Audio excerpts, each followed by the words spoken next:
राधे राधे दोस्तों, आज की यह कथा हमें एक बहुत बड़ा सत्य समझाएगी कि इस संसार में असली कर्ता कौन है, मनुष्य या भगवान। द्वारिकापुरी में भगवान श्री कृष्ण और अर्जुन बैठे थे।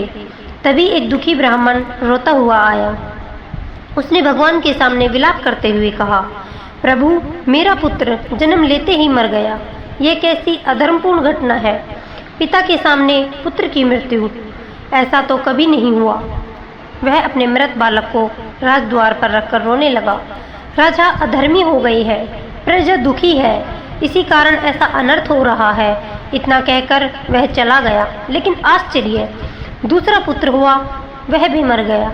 तीसरा हुआ, वह भी। ऐसे करते करते 9 पुत्र मर गए। जब 9वें पुत्र की मृत्यु हुई तब अर्जुन से रहा नहीं गया। उन्होंने कहा, क्या इस द्वारिका में कोई क्षत्रिय नहीं बचा? बार बार यह ब्राह्मण रोकर चला जाता है और कोई रक्षा नहीं करता। फिर अर्जुन ने प्रण लिया, ब्राह्मण देव, अगले पुत्र की रक्षा मैं स्वयं करूंगा। यदि रक्षा न कर पाया तो अग्नि में जलकर प्राण त्याग दूंगा। ब्राह्मण हंस पड़ा। उसने कहा, जहाँ श्री कृष्ण और बलराम मेरे पुत्रों को नहीं बचा सके, वहाँ तुम क्या कर लोगे अर्जुन?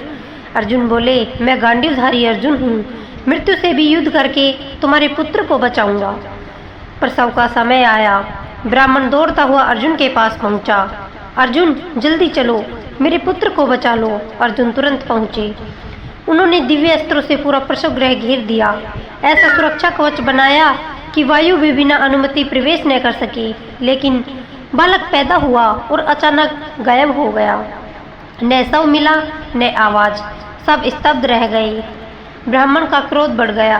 ब्राह्मण क्रोधित होकर बोला, धिक्कार है तुम्हारे अहंकार पर अर्जुन। जहाँ श्री कृष्ण भी रक्षा नहीं कर सके, वहाँ तुम क्या कर लेते? अर्जुन अपमान से जल उठे।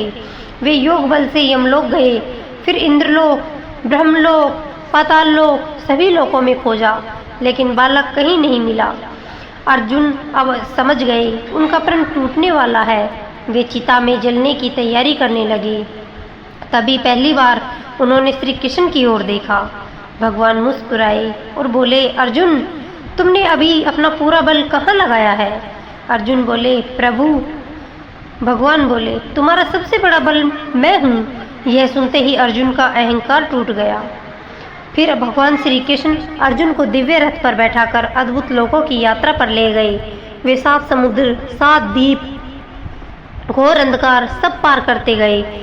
जब अंधकार इतना बढ़ गया कि घोड़े भी मार्ग न देख सके, तब भगवान ने सुदर्शन चक्र का स्मरण किया। सुदर्शन चक्र 1000 सूर्यों की तरह प्रकाश फैलाता हुआ आगे आगे चलने लगा। अंत में वे एक दिव्य लोक पहुँचे। वहाँ शेषनाग की दिव्य सैया पर एक अद्भुत पुरुष विराजमान थे। उनका स्वरूप श्री कृष्ण जैसा था। अर्जुन आश्चर्य में पड़ गए, ये कौन है? तब उस दिव्य पुरुष ने कहा, हे कृष्ण, हे अर्जुन, मैंने ही उन बालकों को यहाँ बुलाया था। मैं तुम दोनों के दर्शन करना चाहता था। फिर उन्होंने सारे बालक लौटा दिए। वापस लौटते समय अर्जुन की आंखों में आंसू थे। उन्होंने श्री कृष्ण से कहा, प्रभु, अब मुझे समझ आ गया, इस संसार में जो भी शक्ति, बुद्धि, बल या पराक्रम है, सब आपकी कृपा से ही है। दोस्तों, यही इस कथा का सबसे बड़ा संदेश है। मनुष्य जब स्वयं को कर्ता मानता है तभी दुख शुरू होता है, लेकिन जब वह समझ लेता है कि सब कुछ भगवान की कृपा से हो रहा है, तब अहंकार समाप्त हो जाता है। हे प्रभु, हमें ऐसा आशीर्वाद दीजिए कि अंतिम समय में भी आपका स्मरण बना रहे, हमारा मन आपके चरणों में लगा रहे। अगर आपको यह कथा पसंद आई हो तो वीडियो को लाइक करें, शेयर करें और चैनल को सब्सक्राइब जरूर करें। राधे राधे।